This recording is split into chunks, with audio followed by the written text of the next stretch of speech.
Hello all, it's AlienButlerBlunders, and I'm back after a break of a while to bring you some more figure reviews. Now, today I'm reviewing the 2012 Schleich Tyrannosaurus Rex model. Now, I picked this up secondhand, and wow, I'm just really impressed by it. Very, very nice figure. I don't often go for Schleich figures because I don't really rate them as highly as Collect Day or Safari Ltd. I think they tend not to be as accurate. But I've seen this advertised on Amazon before, but I wasn't really interested in picking it up. However, in person, it is a very lovely, very detailed figure. So I'm just going to show you its length. It's if I make it straight, it's about 29 or so centimeters long. It's quite a tall figure as well. It's about 17 centimeters tall. It's a lovely, lovely figure. So yeah, in terms of appearance, it's very well detailed. If you can see on the head there, there's details of the different sized scales, as well as there's a horny material on the top of its head, which Tyrannosaurus would have had in real life. There's nice speckles on the neck as well as on the knees, which is one of my favourite features about it. It's got these lovely bird-like yellowish feet, and yeah, overall it's a very lovely colour scheme. It also opens its mouth, which is quite lovely. It's a nice solid joint. And the teeth aren't too white, so it's got quite a realistic appearance. Yeah, and there's details of the tongue as well inside the mouth, which is quite nice.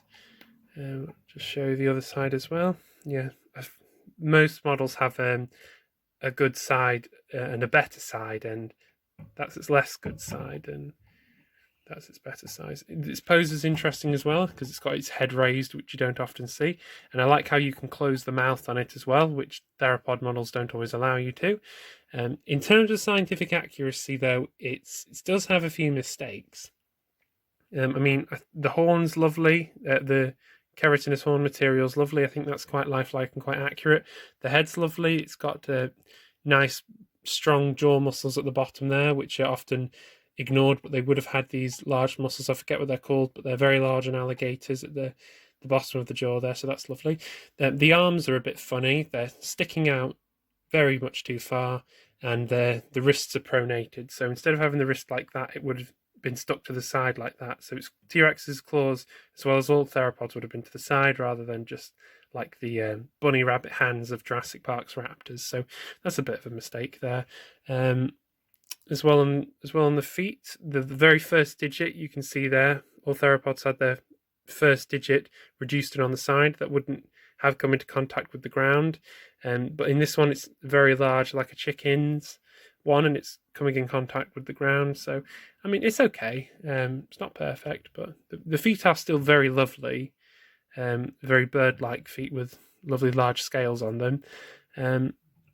The legs are pretty nice, pretty decent, though they might have been a little bit thinner at the bottom and a little bit broader at the top. I don't know. But the detail of the belly's quite nice. Lots of lovely folding increasing there. My biggest issue with the model, other than the funny outdated hands, which would have been more tucked in closer to the body anyway, is the tail, which is very short, I think. I think they've made the tail really quite short, so it probably would have been about that length. It really was quite long in life, so it's quite stumpy and quite short. I mean, it's relative. It's thick enough, I suppose, but it's I don't know. They would have made it a bit longer, and you can see in some of their later models, like they've released a new Tyrannosaurus Rex. Its tail's a bit longer, but anyway, it balances well, which is lovely.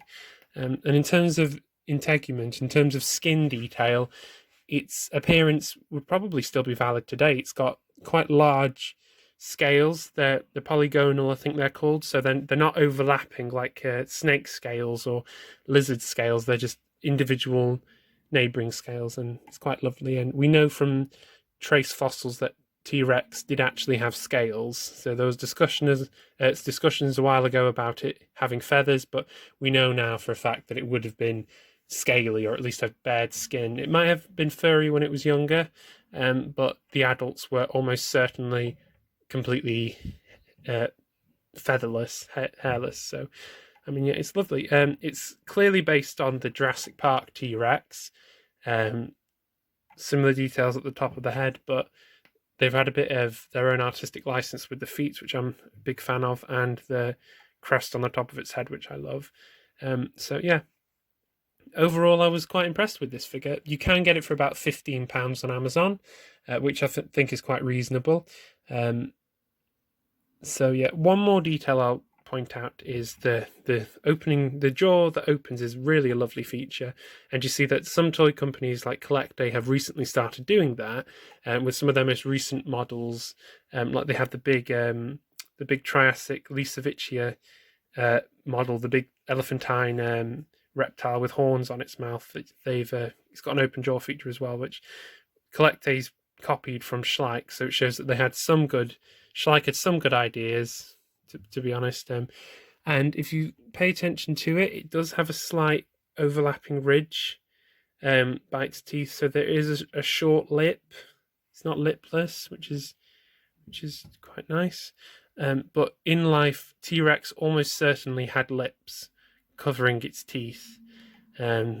So because that just saves water, that just saves saliva, so it doesn't make sense for a land animal to have its teeth too obvious. Crocodiles are an exception because they're in water a lot of the time, as are sharks, but for a land animal they need cheeks or lips to conserve moisture. So although it's a very cool appearance, T-Rex would have had lips. So anyway, other than that, it is a really lovely figure. Despite the inaccuracies, I'd probably give it about 8 out of 10. It is really quite an impressive, quite a lovely figure, that does stand out well against other lines like Safari Ltd and Collect Day, which tend to be quite more scientifically up to date and accurate. So I don't really collect Schleich figures, but I'll show you my Anhangira. Bring that to the side there. Lovely pterosaur. They're made of the very similar kind of plastic, which I've found that Schleich tends to use for all its models. It's the same for Collect Day. Collect Day.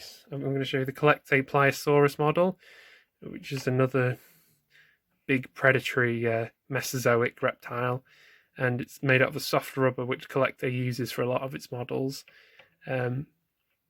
Yeah, so put that in there as well. Okay, this concludes my video for today. Thank you for watching. Pick up the Schleich Tyrannosaurus if you can. It really is a lovely figure. Despite the minor inaccuracies, I'm willing to give Schleich a go again in the future. So yeah, thank you for watching. Please like, comment, subscribe, and I look forward to seeing you in the next video. So thank you again.